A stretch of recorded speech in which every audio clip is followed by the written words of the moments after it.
Good morning बच्चों।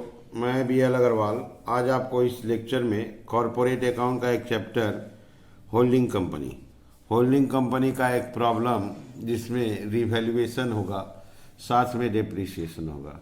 Revaluation भी mid year होगा। क्वेश्चन होगा mid year acquisition of shares, इसलिए रिवैल्यूएशन भी मिड ईयर किया जाएगा। तो रिवैल्यूएशन को आप ध्यान से देखोगे। ये देखिए आपके सामने एक प्रॉब्लम है। फर्स्ट अक्टूबर 19 को एम लिमिटेड 8,000 शेयर एक्वायर किया, 1,00,000 रुपया कॉस्ट। पी का शेयर कैपिटल 1,00,000 है, 10 रुपया वाला शेयर है, तो 10,000 शेयर हो गया। 8,000 शेयर एक्वायर किए, 80%, 1,00,000 रुपया लगा। यहाँ देखो आप इन्वेस्टमेंट में 1,00,000 ही दिखाया जा रहा है। सबसे इम्पोर्टेंट बात, शेयर एक्वायर किया गया 1 अक्टूबर को।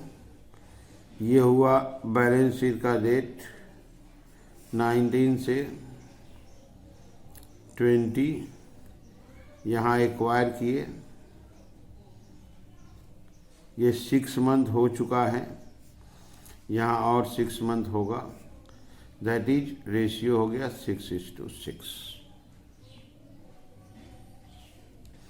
रिजर्व सरप्लस पी लिमिटेड का 1,00,000 था। ट्रेड पेएबल है, fixed asset tangible, inventory, trade receivable और बैंक। नोट्स टू अकाउंट में देखिए, जनरल लीजर में 40, सरप्लस में 60। ट्रेड रिसीवेबल में और ट्रेड पेएबल में यहाँ देखिए म्यूचुअल है। बिल्स पेएबल 5,000 एम को दिया गया, बिल्स रिसीवेबल पी से मिला 5,000। ये म्यूचुअल होके कंसोलिडेटेड बैलेंस शीट में कैंसिल हो जाएगा। ओके। जिस दिन शेयर एक्वायर किए थे 15,000 जनरल लीजर में था, यहाँ देखिए 40,000 है। इसका मतलब हुआ जनरल लीजर 1 अप्रैल को 15 था, 31 मार्च को 40 था, 25,000 हो गया करेंट ईयर, जो 6:6 का रेशियो में बटेगा। सरप्लस में 20,000 था। बैलेंस शीट के अंदर 60 था। ये हो गया आपका 40 करेंट ईयर, जो 6:6 का रेशियो में बांटा जाएगा। तो 1 अप्रैल को जो ओपनिंग बैलेंस था वो प्री होगा, और करेंट ईयर में जितना इंक्रीज होगा वो करेंट ईयर प्रॉफिट 6:6 का रेशियो में प्री पोस्ट में बांट दिया जाएगा। जो समझाना चाहते थे वो देखिए टॉपिक के हिसाब से। 1 अप्रैल फिक्स्ड एसेट बुक्स में था 1,20, यहाँ देखिए 1,00,000 है।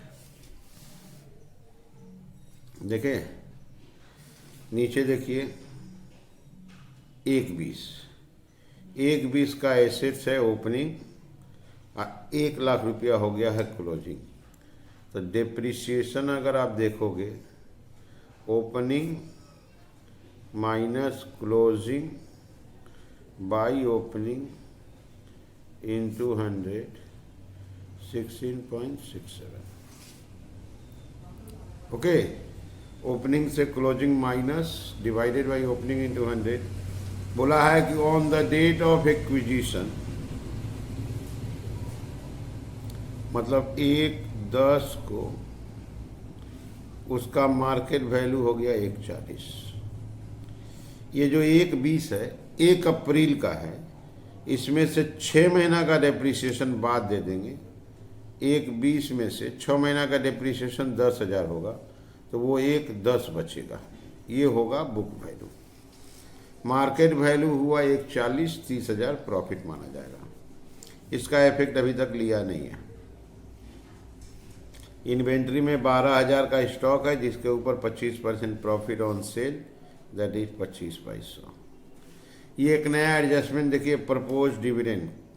कोई भी कंपनी हो, प्रपोज डिविडेंड कंटिजेंट लायबिलिटी हो गया है, तो इसका कोई इफेक्ट नहीं होगा, ये एडजस्टमेंट बेकार है क्योंकि प्रपोज डिविडेंड कॉन्टिजेंट लायबिलिटी के रूप में जाना जाने लगा। ठीक है, चलिए इसको सोल्व करते हैं। आप रिवैल्यूएशन को थोड़ा ध्यान से देखिएगा, ये मिड ईयर परचेज के क्वेश्चन में रिवैल्यूएशन टॉपिक है। ठीक है, चले सबसे पहले rate of depreciation.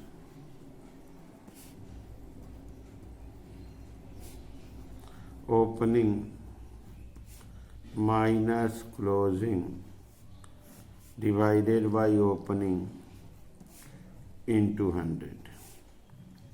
1,20,000 minus 1,00,000 divided by 1,20,000 into 100, 16.67%।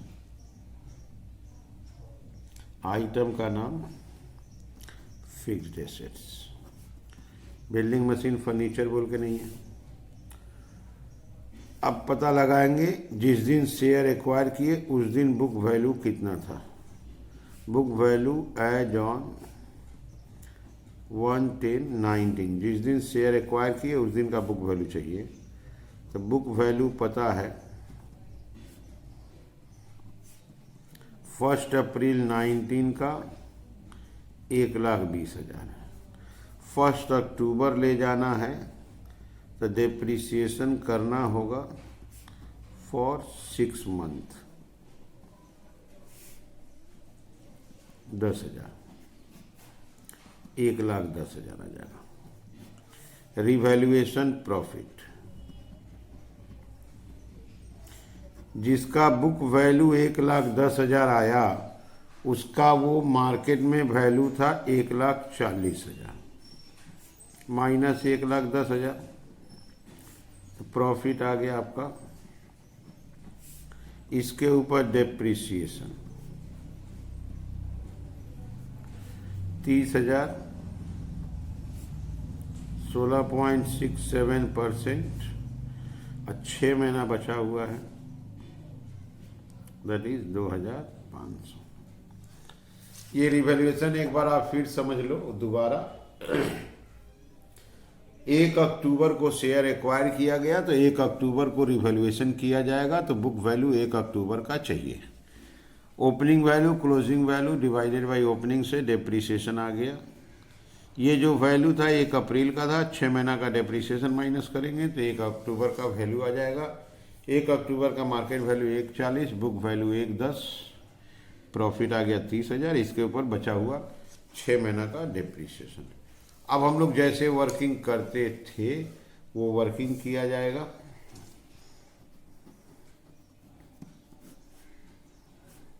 Share of holding, सामने वाला कंपनी का हम लोग 8,000 शेयर एक्वायर किए हैं और उसका टोटल शेयर था 10,000। Share of holding is 80%। Share of minority 2,000 share minority के पास था, 10,000 share into 100, 20%। Analysis of profit,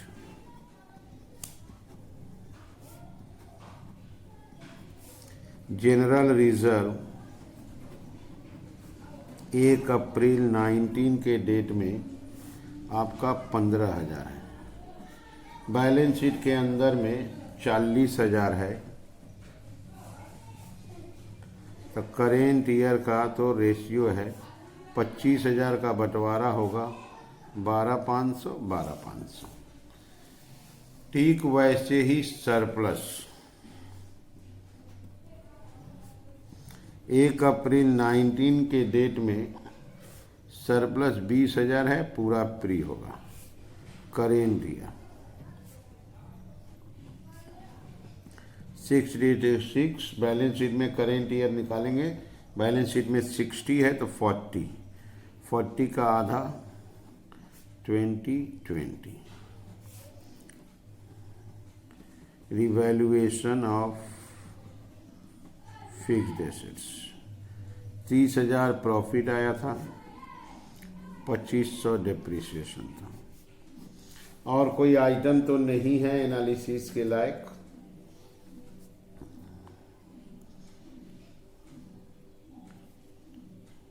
ये हुआ आपका 97,500, ये हुआ 30,000।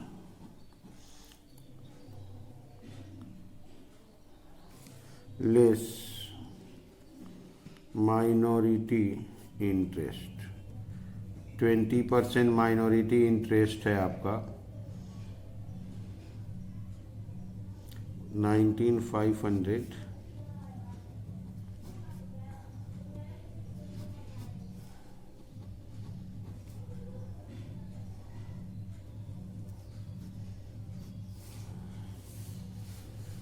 हो गया।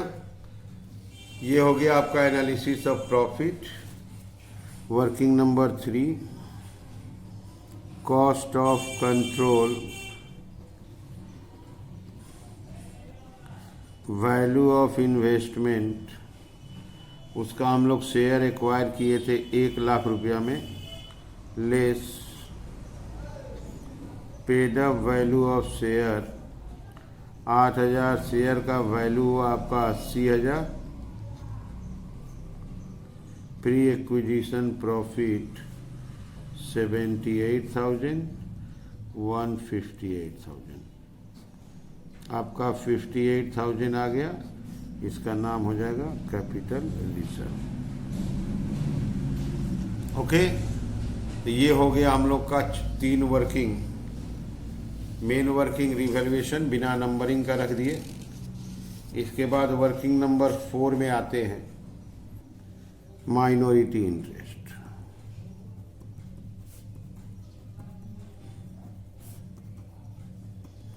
Paid up value of share, minority के पास 20,000 का शेयर था, plus pre acquisition profit, plus post acquisition profit.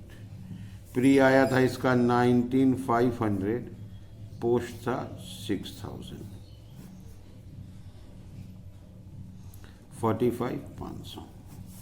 Working number 5, unrealised profit.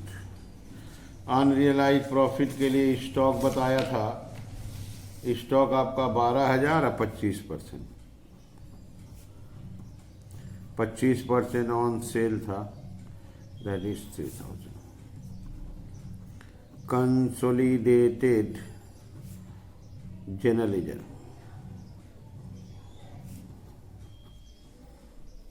अपना जनरल रिजर्व होल्डिंग कंपनी का ओन जनरल रिजर्व था 30,000।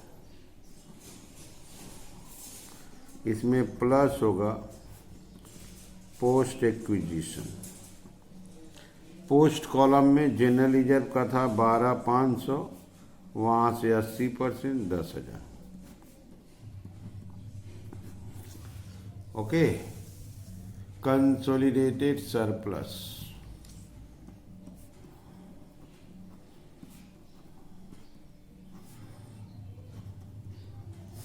होल्डिंग कंपनी का अपना सरप्लस था 70,000, प्लस पोस्ट एक्विजिशन।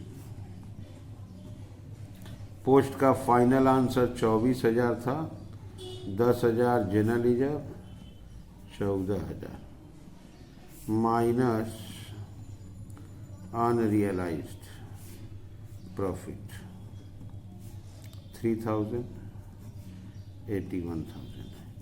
थोड़ा जनरल रिजर्व और सरप्लस समझ लीजिए। ये देखिए, पोस्ट में जनरल रिजर्व है 12,500, उसका 80% 10,000। ये देखिए 24,000 है पूरा फाइनल, 24 में से 10 माइनस कर दिए 40। अब नोट्स टू अकाउंट में एक रिजर्व एंड सरप्लस का नोट्स बना देते हैं।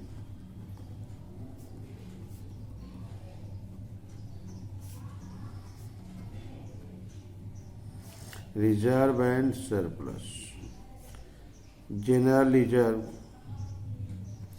जनरल रिजर्व आपका आया था से 40,000, सरप्लस आया था, कैपिटल रिजर्व भी आया था। कैपिटल रिजर्व आपका आया था 58,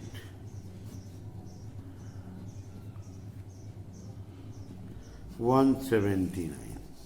अच्छा, फिक्स्ड एसेट का और एक बना देते हैं।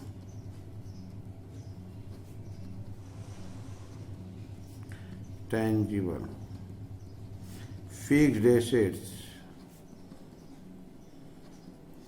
दोनों का फिक्स्ड एसेट ऐड करने के बाद होगा आपका 2 lakh plus revaluation minus depreciation. Revaluation 30,000 और 2,500, 227,500। अब चलिए चलते हैं बैलेंस शीट की तरफ। ओके, ये रख दिया आपके सामने फॉर्मेट बैलेंस शीट। सबसे पहले हेडिंग होगा equity and liabilities. Equity and liabilities में ए नंबर आएगा आपका share holders fund. Share holders fund में share capital only holding company वाला रिकॉर्ड करेंगे, सब्सिडियरी का कैंसिल हो जाता है 2 लाख। 2 नंबर आपका आएगा रिजर्व एंड सरप्लस। इसका नोट्स टू अकाउंट रेडी किए थे 179,000। Okay. B number non current liabilities, non current liabilities था नहीं। C number current liabilities, current liabilities में ट्रेड पेएबल, दोनों का ट्रेड पेएबल प्लस करके म्यूचुअल आपका 5,000 माइनस कर देंगे। 25,000 प्लस 20,000 माइनस 5,000, दैट इज 40,000। यहीं पे रख देते हैं माइनॉरिटी इंटरेस्ट। माइनॉरिटी इंटरेस्ट का वर्किंग से आया था 45,500। Now total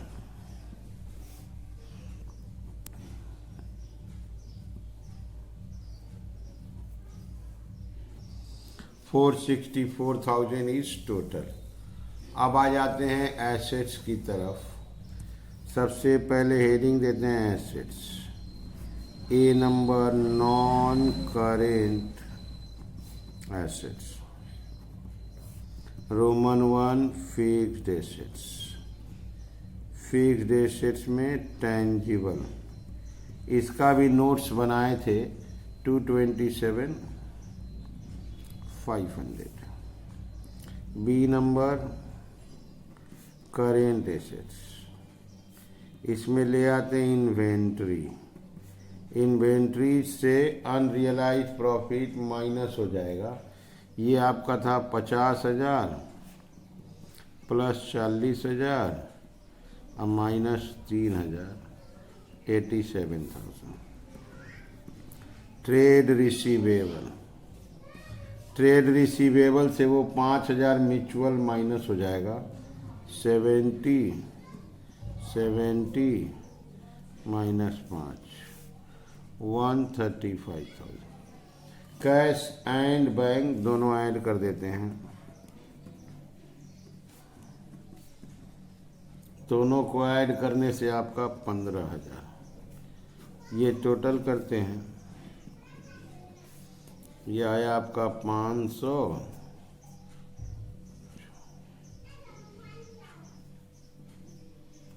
464,500। यस, ऊपर भी देखिए 464,500। ओके, तो ये हो गया आपका बैलेंस शीट। सबसे पहले आप लोग क्वेश्चन को मेरे साथ साथ सोल्व करने का चेष्टा कीजिए। पहले वीडियो को पॉज करके क्वेश्चन को लिख लीजिए। अब मेरे साथ साथ एक एक इन्फॉर्मेशन को सोल्व कीजिए, देखिए आपसे बन जाएगा। Okay, thank you, bye.